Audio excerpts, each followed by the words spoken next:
म्हणजे ह्या तुमच्याच प्रश्नावरती मला एक नितेश राणेंना प्रश्न विचारायचा, विरोधकांना प्रश्न विचारायचा आहे। ते सांगत होते की शिवसेना संपली, उद्धव साहेबांची शिवसेना संपली, मग रोज उठून कुठचे पदाधिकाऱ्यांचे प्रवेश घेताय तुम्ही? आज रोज उठून प्रवेश घेताय म्हणजे शिवसेना आहे, जिवंत आहे हे तुम्हीच सिद्ध करताय आणि फसव्या योजना त्यांना देतायत।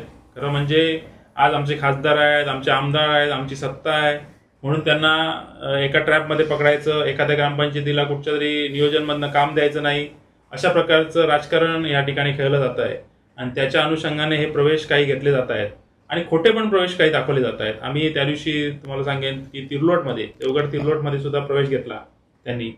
जे आमचे पदाधिकारी होते, काही एक पदाधिकारी घेतला आणि त्याच्यातनं 10 पदाधिकारी आहेत म्हणून दाखवलं, पण त्या दुसऱ्या दिवशीच आम्ही खासदार विनायक राऊत यांच्या हस्ते परत एकदा त्याच लोकांचा प्रवेश परत घेतला आणि फसव्या म्हणजे ते निवेदन द्यायला गेले समजा तरी पण त्यांचा प्रवेश म्हणून ते दाखवण्याचा प्रयत्न करतायत। त्यामुळे असे खोटे प्रवेश घेतलात तरी ह्या विधानसभेतील जे काही आम्ही मतदान घेणार आहोत ते तुम्हाला येत्या काळात दिसेल। होणार नाही, ही बाळासाहेबांची शिवसेना आहे आणि जे कोकणावरती नितांत प्रेम केलेली बाळासाहेबांची ही शिवसेना आहे। उद्धवजी पण त्याच तडपेने प्रेम करतायत आणि कोकणाच्या जनतेचं सुद्धा ठाकरे फॅमिलीवर असेल, मातोश्रीवर असेल त्याच पद्धतीचं प्रेम, जिव्हाळा हा कोकणवासियांचा आहे।